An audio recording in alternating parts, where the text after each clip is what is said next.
జై శ్రీ మహాకాల్. అందరికీ నమస్కారం అండి. ఇది ఉజ్జయిని వీడియోలలో సెకండ్ వీడియో. ఇది కొంచెం లేటుగా పోస్ట్ చేస్తున్నా. ఇది హరసిద్ధి మాత ఆలయము. మహాకాలుని ఆలయం వెనుక భాగంలోనే ఉంటుంది. ఒక వాకబుల్ డిస్టెన్సే. 5 minutesలో మనం నడుచుకుంటూ వెళ్ళొచ్చు. హరసిద్ధి మాత ఆలయం ఇది కూడా శక్తిపీఠాల్లో ఒకటి. ఈ ఆలయం చాలా బాగుంటది. ఈ ఆలయాన్ని మీరు సాయంకాలము 6-6:30 వరకు అక్కడ ఉండండి. 6:30 ఆ టైంలో చూడాల్సిన ఆలయం చాలా బాగుంటది. ఉజ్జయిన్లో 2 శక్తిపీఠాలు ఉంటాయండి. ఒకటి మహాకాళి శక్తిపీఠము అయితే రెండవది హరసిద్ధి మాత. హరసిద్ధి మాత కూడా శక్తిపీఠమే. మనం ఉజ్జయిన్కి వెళ్ళినప్పుడు తప్పకుండా ఈ 2 ఆలయాలను కూడా దర్శనం చేసుకోవాలి. ఇక్కడ అమ్మవారి హారతిని మాత్రం మిస్ అవ్వద్దండి. సాయంత్రము 6 గంటలకు స్టార్ట్ అవుతుంది. ఈ ఆరతి చూడడానికి 2 కళ్ళు కూడా సరిపోవు. ఉజ్జయిని వెళ్ళిన ప్రతి ఒక్కరు కూడా ఈ ఆరతిని కంపల్సరీ చూడాలి. అంతేకాకుండా ఇక్కడ దీపస్తంభాలను వెలిగిస్తారు. ఆ దృశ్యం చూడడానికైతే ఇంకా 2 కళ్ళు సరిపోవు, అంత బాగుంటుంది. వినాయకుని ఆరతి అయిపోయిన తర్వాత దీపస్తంభాలను వెలిగిస్తారు. ప్రతిరోజు కూడా ఇక్కడ దీపస్తంభాలలో నూనె పోసి ఒత్తి వేసి దీపాలను అయితే వెలిగిస్తారు. అది చూడడానికి చాలా బాగుంటుంది. అట్లా ఎవరైనా మొక్కుకున్న వాళ్ళు కూడా దీపస్తంభాలు వెలిగడానికి టికెట్ తీసుకోవాల్సి వస్తుంది. ఆ తర్వాత దీపస్తంభాలు వెలిగించిన తర్వాత హరసిద్ధి మాతకు హారతి అనేది ఇస్తారు. ఇక్కడ హరసిద్ధి మాత ఆలయం లోపల అమ్మవారు మహాకాళి, మహాలక్ష్మి, మహాసరస్వతి త్రిమూర్తులుగా ఉంటారు. ఇక్కడ కూడా మేము హరసిద్ధి మాత ఆలయానికి వెళ్ళిన రోజు కరెక్ట్ హారతి టైంకి ఫుల్ వర్షం స్టార్ట్ అయింది. ఆ వర్షంలోనే హారతి అయితే ఇచ్చారు. అక్కడ వచ్చిన భక్తులు నిలబడడానికి షెల్టర్ లాగా అయితే ఏం లేదండి. వర్షంలోనే తడుచుకుంటూ నిలబడాలి. అట్లాగే స్తంభాలకు దీపాలు కూడా తడుచుకుంటూనే పైకి ఎక్కి వెలిగించారు.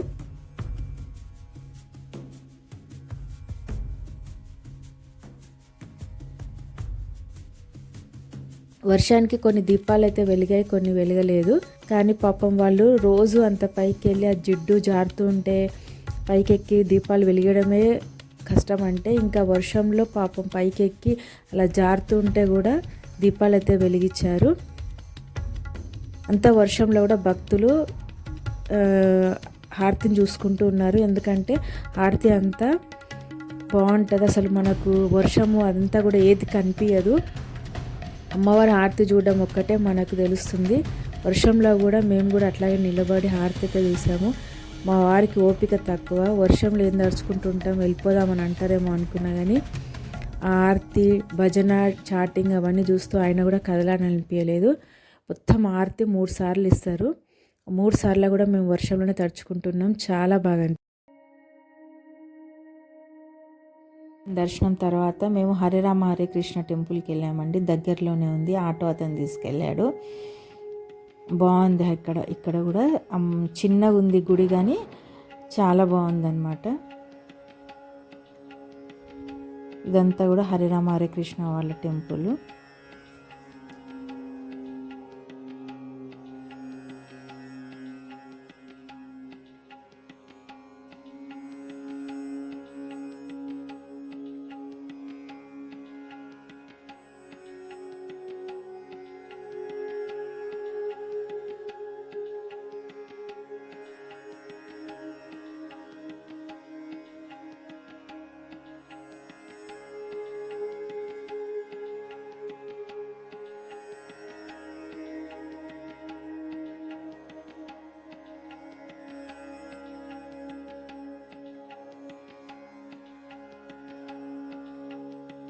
ఇక్కడ పూరిలో ఉన్నట్టుగా సుభద్ర, బలరాముడు, శ్రీకృష్ణుడి విగ్రహాలు అయితే ఉన్నాయి. అదేవిధంగా నరసింహస్వామి విగ్రహం కూడా చాలా బాగుంది. రాధాకృష్ణుల విగ్రహాలు.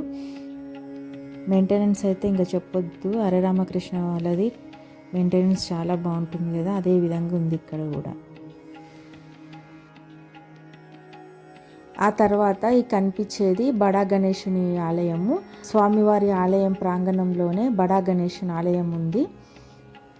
మహాకాలుని ప్రాంగణంలో ఇక్కడ వినాయకుడు చాలా పెద్ద విగ్రహం ఉంటుంది. అందుకని బడా గణపతి అని పేరు వచ్చింది.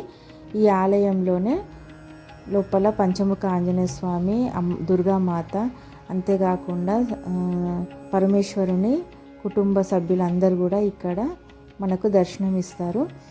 శ్రీకృష్ణుడు పూతన పాలు తాగుతున్న దృశ్యం కూడా ఇక్కడ విగ్రహ రూపంలో మనకు కనిపిస్తుంది.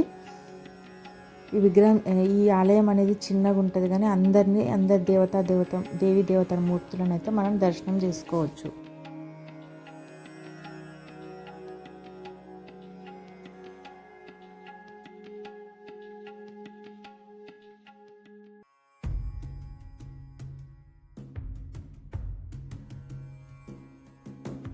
నెక్స్ట్ మనము కాలభైరవుని ఆలయము దర్శనం చేసుకుందామండి. నాతో పాటు మీరు కూడా పదండి, కాలభైరవుని ఆలయానికి దర్శనం చేసుకుందాం. అయితే ఇక్కడ కాలభైరవునికి పూజ సామాన్లతో పాటు మద్యం కూడా సమర్పిస్తాము. మేమైతే అన్ని సామాన్లన్నీ తీసుకొని దర్శనానికి అయితే వెళ్తున్నాము. అయితే ఆటో అతను మనకు కాలభైరవ ఆలయము, మహాకాళి ఆలయము, మంగళనాథ ఆలయము, సాందీప్ని ఆలయము, ఈ విధంగా 5 ప్రదేశాలు అయితే మనకు చూపిస్తాడని చెప్పాను కదా, అందులోనేదే కాలభైరవ ఆలయం. ఇది కాలభైరవ ఆలయం మెయిన్ ఎంట్రన్స్.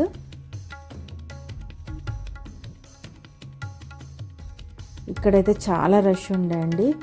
ప్రతి ఒక్కరూ ఉజ్జయినికి వెళ్ళిన వాళ్ళు తప్పనిసరిగా మహాకాళిని ఎలా దర్శనం చేసుకుంటారో కాలభైరవాన్ని కూడా దర్శనం చేసుకోవాలంట. ఉజ్జయిని దర్శనానికి వచ్చిన వాళ్ళు కాలభైరవుని దర్శనంతో పూర్తి అవుతుందని నమ్మకము. కాబట్టి ప్రతి ఒక్కరు కూడా కాలభైరవుని దర్శనం అయితే చేసుకోవాలి.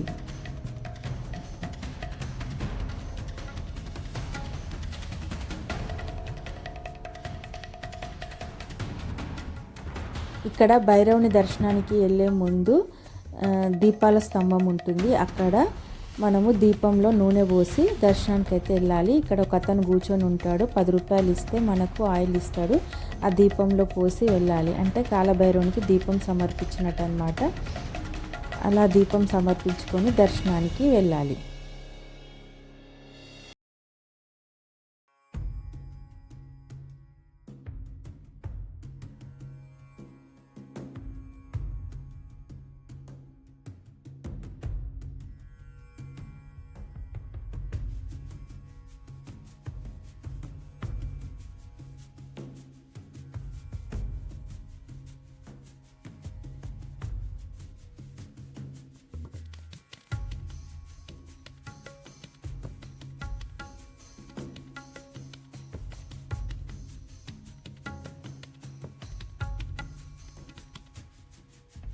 ఇక్కడ కాలభైరవునికి కూడా సింధూరంతో అలంకరణ చేస్తారండి.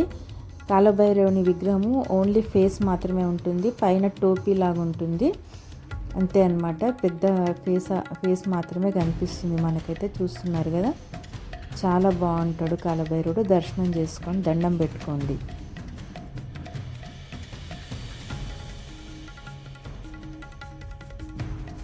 ఇక్కడ ముందుగా కాలభైరవునికి వాహనమైన శునకము విగ్రహం రూపంలో ఉంటుందండి.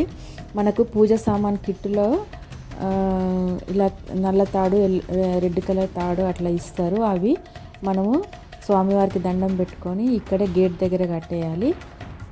ఇక్కడ శునకంకి దండం పెట్టుకొని, భైరవునికి దండం పెట్టుకొని పువ్వులు ఇట్లా సమర్పించిన తర్వాత లోపల స్వామివారి దర్శనానికి అయితే వెళ్ళాల్సి వస్తుంది. ఈ విధంగా కాలభైరవుని దర్శనం అయితే జరిగిందండి. చాలా బాగా జరిగింది, అంత రద్దీలో కూడా. నాతో పాటు మీకు కూడా కాలభైరవుని దర్శనం అయితే చేపించగలిగాను. ఈ వీడియో ఎలా ఉందో ప్లీజ్ కమెంట్ సెక్షన్లో తెలపండి. ఈ వీడియోలో హరసిద్ధి మాత ఆలయం, బడా గణపతి మరియు కాలభైరవ ఆలయము 3 కూడా మీకు దర్శనం చేపించగలిగానండి. నా వీడియో నచ్చినట్లయితే ప్లీజ్ ఒక చిన్న లైక్ చేయండి. కొత్త వాళ్ళు ఎవరైనా ఉంటే సబ్స్క్రైబ్ చేసుకోండి.